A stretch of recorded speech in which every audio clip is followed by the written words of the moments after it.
洪武26年2月初8，应天府皇宫，奉天殿内鸦雀无声，气氛异常的压抑和紧张。此时明太祖朱元璋正召集百官，针对锦衣卫指挥蒋桓告发蓝玉意图谋反一案进行御前庭审。只是面对指控，梁国公蓝玉不仅坚决否认，说到激动处还点出许多官员的姓名，表示这些人都可以为其证明清白。见蓝玉拒不认罪，还喋喋不休，吏部尚书詹辉大声呵斥，命其老实交代问题，不要顾左右而言他。谁知蓝玉见状也不示弱，当众高喊：詹辉便是我的同党。谁也听得出来，这不过是恼羞成怒后的一句气话而已。不料朱元璋闻言竟当即下令将蓝玉打入大牢，而与其一同下狱的，除了刚才提到的那些证人，还有蓝玉自行供认的第一个同党詹辉。仅仅2天之后，当朝第一名将蓝玉便被处决，同时将蓝家满门抄斩，并夷灭3族。在谋反这样的重罪指控下，未经调查，没有证据，甚至也不允许申辩，仅凭锦衣卫指挥蒋桓的一面之词，便以最快的速度对开国功臣痛下杀手。朱元璋此举实在是令人费解。然而蓝玉案还远远没有结束，此后3个月内，经过大范围的追查，又陆续牵连出参与谋反者15000余人。那么蓝玉到底是何许人也？其究竟是罪有应得，还是无辜蒙冤？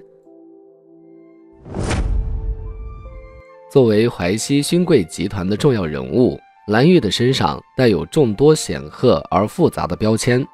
他的第一个身份是明朝首席猛将开平王常遇春的妻弟，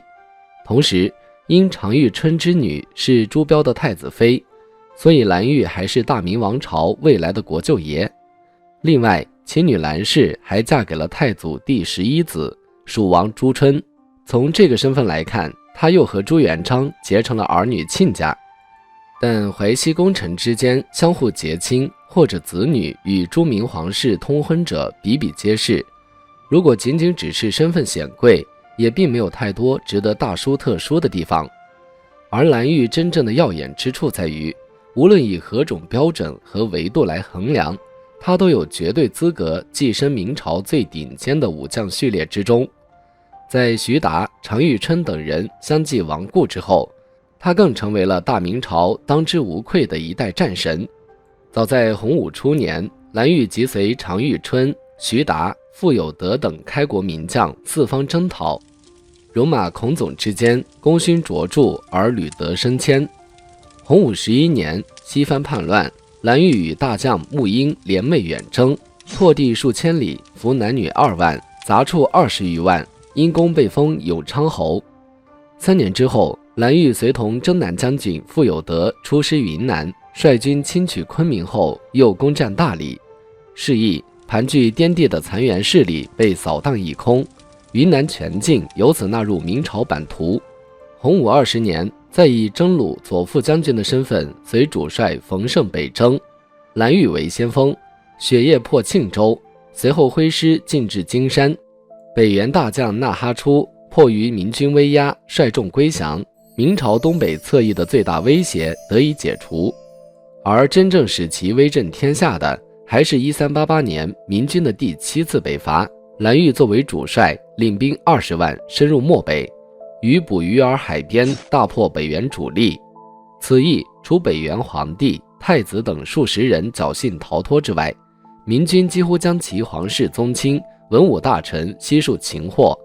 盘踞塞外20余年的北元政权，在蓝玉的指挥下遭到毁灭性打击。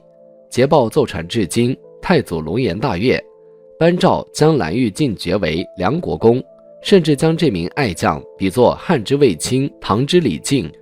然而不幸的是，战场之外的蓝玉既没有卫青的恭谦之礼，也缺乏李靖的低调逊让。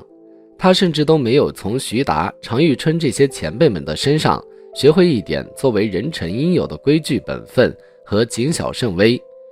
蓝玉成功了，他是威波海内的当朝名将，他是战无不胜、威慑四夷的军中利刃。然而正在走向人生巅峰的同时，其性格上的巨大缺陷也随之暴露无遗。蓝玉的问题，首先就是无视纲常法纪，侵害朝廷的权威和利益。早在1381年，随傅有德远征云南时，蓝玉便利用军队勾结盐商，以贩卖私盐而敛财牟利，还纵容家奴抢占民田，为非作歹。御史道府质问，蓝玉甚至动手驱逐御史。令其声名鹊起的辽东之战，原本纳哈出率数百人赴民营请降，明军方面则依礼设宴款待。然而在宴会上，蓝玉看见纳哈出衣着比较破旧，便主动将自己的袍服脱下，准备给对方披上。这虽然是善意之举，但因为不同种族的服饰背后涉及到文化差异和民族尊严的问题，加上败军之将心里又非常敏感，纳哈出予以严词拒绝，并斟酒回敬蓝玉，扬言对方若能满饮此杯，他才愿意接受衣服。两人皆是武将出身，性格都比较强硬，在酒精的作用之下互不迁就，言语也越来越激烈。纳哈出一怒之下，甚至将酒泼在了地上，而随军的长茂见舅舅受辱，冲动之下竟拔刀将纳哈出砍伤。本来为庆祝和谈而举行的宴会，场面瞬间失控。幸好作为主帅的冯胜及时出面，对纳哈出好言劝慰安抚，并立即派人到北原大营稳定军心。纳哈出后方的20万人马才没有大规模哗变。但饶是如此，明军在归途之中还是被部分不肯归降的纳哈出部众偷袭，导致负责断后的蒲英及3000精锐全军覆没。作为统兵大将，在接待敌国降将时缺乏必要的分寸感，险些酿成重大的武力冲突。如果说这样的意外是身为武人的蓝玉缺乏政治经验，好心办坏事尚还情有可原，那么随后的捕鱼儿海之战，大胜后蓝玉的所作所为，则完全有负太祖对其一代名将的盛誉。就在大军班师回朝的途中，蓝玉见俘获的北原王妃姿色出众，竟当众将其玷污，而性格刚烈的王妃事后则因不堪受辱自缢而亡。此前朱元璋曾明令善待俘虏，在明初复杂的军事环境下，这种怀柔政策明显更有利于争取外夷归附。然而作为明军统帅，因为色迷心窍而做出有损国体有悖圣意之事，蓝玉却丝毫不以为意。在大军回城经过喜峰关时，因天色已晚，守关士兵担心是援军假扮闯关，便告知要等次日天明才能放行。被胜利冲昏头脑的蓝玉竟然指挥部众攻击自家关隘，强行破关而入。因为这两件事情，朱元璋将给他的封赏由之前承诺的梁国公改成了梁国公，虽是一字之差，实际却相去甚远。且不说字面上的国之栋梁变为了梁伯之意，而且两者的封地，一个是属境富饶环境宜人，另一个则是地处偏远贫瘠不堪。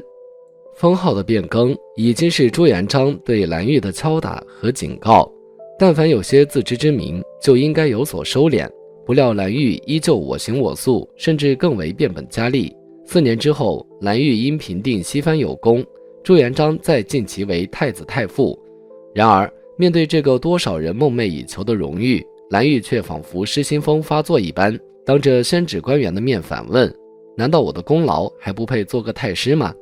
要知道此时是1392年，朱元璋已经开始大力诛杀功臣，李善长、胡惟庸哪一个不是劳苦功高，位极人臣？又有哪一个不是未得善终，死于非命？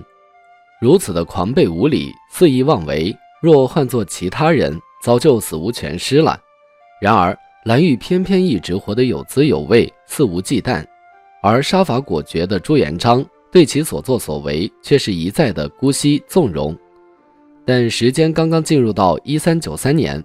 梁国公蓝玉却在毫无征兆的情况下，获谋反之罪被迅速处死。一切发生得如此突然，令人始料未及。洪武25年12月底，朱元璋命钦差谢雄赴成都，将蓝玉传唤入京问话。注意，此时并没有任何针对蓝玉谋反的指控，之所以差专人将其押解入京，是因为蓝玉的亲家晋宁侯叶生牵涉到了洪武13年的胡惟庸案之中，朱元璋自然要蓝玉进京配合调查和了解情况。然而蓝玉在1393年正月初时抵达南京，在2月初便被锦衣卫指挥蒋环揭发有篡逆谋反之举。2月初8，朱元璋举行朝堂庭审，在并没有任何真凭实据的情况下，蓝玉当场被逮捕下狱。2日之后，太祖便以谋反之名将其处死。随后的2个多月里，在皇帝的授意之下，通过锦衣卫的不断深挖和周密调查，一个以蓝玉为首的庞大造反集团很快浮出水面。明廷又根据这些认罪伏法之人的交代，汇集编纂了一部名为《逆臣录》的供词合集。蓝玉谋反一事，在如此众多的供词佐证之下，看似铁证如山。然而，正是这本《逆臣录》反而使此案疑点重重，难以自圆其说。首先是《逆臣录》收录了众多蓝党的交代材料，却唯独没有主犯的口供。至于原因，自然是蓝玉没有认罪，即使在锦衣卫大牢之中，面对严刑峻法，自认无罪的蓝玉也没有屈打成招。但朱元璋在蓝玉尚未招供的情况下，2日之后便将其处决，如此匆忙行事，是否有杀人灭口、欲盖弥彰之嫌？其次，蓝玉的谋反方式简直愚蠢到令人发指的地步。据《逆臣录》记载，当蓝玉得知要被押解入京时，自知凶多吉少的他，竟然当着钦差谢雄的面，直言要谋划一件大事，嘱咐其不要走漏风声，事成之后可共享富贵。蓝玉居功自傲，恃宠而骄不假，但他不是头脑简单的白痴。与仅有一面之缘的谢雄商谈谋反之事，对方的身份还是皇帝指派的钦差大臣，实在难以想象。另外，从成都到南京的路上，水陆兼程4000多里，只用了17天的时间。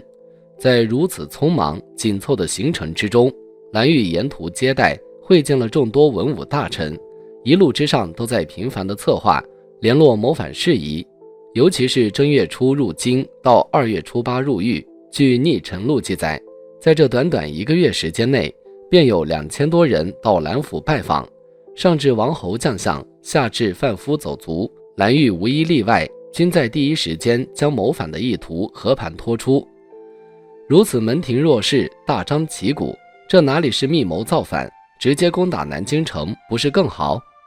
最后的疑点是谋反没有详细的计划，甚至连具体的实施日期也没有。要知道，蓝玉是南征北战、平定四方的大将军，即使要举事，会连一个大概的计划都不制定，然后全凭感觉行事。蓝玉目无法度，骄纵狂傲，而且其手握重兵，极有谋反的可能。但这只是推理猜测，没有任何实际的证据去支持。按照常理而言，如果其人确有不臣之心，早在四川就可以起兵，为何还要千里迢迢地孤身入京，然后在皇城重地朱元璋的眼皮子底下，以如此高调的姿态联络造反？这在逻辑上是说不通的。综上种种，所谓的蓝玉谋反，不过是一场人为制造的冤案，目的不言自明，就是要取其性命。此前之所以能横行无忌，是因为在他身后有一张大明王朝最具分量的免死金牌——太子朱标。而恰恰在1392年时，这张保命的王牌突然失效了。为了大明王朝的皇位能顺利传承，为了未来国君继位后能够高枕无忧，朱元璋已经无数次向那些该杀或不该杀的人举起了屠刀。如今淮西集团的功臣宿将，老的老，死的死，朱元璋也已是日渐衰朽，但他100年之后，庞大的帝国和未来的国君，总要有人从旁照拂庇护。而这个大明王朝以及太子朱标的保护神，简直就是专门为蓝玉量身定做的角色。从武功来看，他是当朝第一名将，匡扶社稷自然是不在话下。从身份来看，他是朱标的舅舅，顶级外戚，太子党的核心成员，忠诚更是毋庸置疑。蓝玉性格上的桀骜不驯，朱元璋可以视而不见；贩卖私盐、纵兵扣关这些国法难容的死罪，朱元璋也可以置之不理。此时的大明天子与无数普通的父亲其实没有任何区别，在自己垂垂老矣之际，只要儿子将来能过得好，其他事情都可以容忍迁就。但一切在1392年5月时彻底发生了改变。朱元璋寄予全部希望的接班人太子朱标突患疾病逝世。此时的明太祖已是年逾花甲的老人，白头人送黑头人对他来说简直是毁灭性的打击。但朱元璋实在是对自己的嫡长子太过厚爱，朱标死后，他甚至没有考虑让其他成年的儿子继承皇位，而是下旨将朱标之子年仅15岁的朱允炆立为皇太孙。朱标即冠之后，朱元璋便有意让其日临群臣，听断蛛丝启事，而长期监国治政的经历，不仅帮助朱标积累了广泛的人脉，也树立起了未来天子的朝堂威严。朱元璋自信太子继位后能够驾驭和约束任何人，包括蓝玉。但朱允炆只是个懵懵懂懂的孩子，毫无政治经验和威信可言，在孙子身边放着蓝玉这样的定时炸弹，要朱元璋如何心安？因为太子朱标的英年早逝，曾经令太祖投鼠忌器的蓝玉，不仅身份立刻变得尴尬多余起来，而且还成为了朱元璋迫切要除之而后快的人物。而正是在这样的背景下，恰好就有人告发蓝玉谋反，时间出现的如此恰到好处，朱元璋当然要顺水推舟，将蓝玉铲除，好为皇孙朱允炆永绝后患。蓝玉案尘埃落定，主犯蓝玉犯上作乱，按律当施以凌迟极刑，但考虑到其往日的功绩以及皇家的姻亲身份，朱元璋法外开恩，将其处决后剥皮食草，并传示天下。此外，蓝家被满门抄斩，并株连3族。同时，梁国公府被查抄，期间又搜出大量官员与蓝玉的往来信件。太祖随即下令，凡有骗纸只字往来者，皆得罪。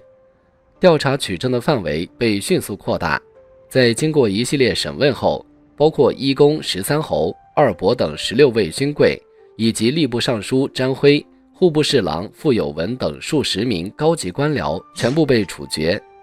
不久之后，尹国公傅有德、宋国公冯胜、定远侯王弼等3位开国元老也被牵连赐死。整个蓝玉案连带诛杀超过15000余人，淮西勋贵、开国将领几乎被屠戮殆尽。自此开始，朱元璋将皇权、军权全部收归中央，彻底为朱允炆登基继位铺平了道路。洪武31年壬午月初10，明太祖朱元璋龙驭宾天，而登基不久的建文帝朱允炆为进一步巩固皇权，在亲信大臣齐泰、黄子成等人的建议下，着手实施削藩。不到1年时间，周、齐、襄、代、闽等众多亲王皆被废为庶人。眼见众多藩王被废，太祖第4子燕王朱棣自知在劫难逃，遂以清君侧靖内难之名，于建文元年7月起兵反抗明朝中央政府，史称靖难之役。然而，此时朱允炆的身边哪里还有像蓝玉这样能征善战的将领？面对四疏的靖难部队，新军只能命年近古稀的老将耿炳文统兵出战。耿炳文兵败真定后，又唤李文忠之子曹国公李景隆为帅，再次大败亏输。建文4年6月，朱棣大军兵临帝都应天，李景隆开金川门迎降，建文帝火焚皇宫后不知所踪。这场耗时4年的大明帝位之争，最终以燕王朱棣的完胜而落下帷幕。令人唏嘘的是，朱元璋为了皇孙的未来而大开杀戒，1万多人成为太子朱标的殉葬品。但正因如此，关键时刻却没有人能够为脆弱的建文王朝保驾护航，这真是机关算尽太聪明，反误了卿卿性命。而蓝玉虽然是被诬告谋反，但纵观此人言行，其实被杀也并不冤枉，只是一场蓝玉案，所有人都是输家，却意外成就了明成祖朱棣的崛起之路。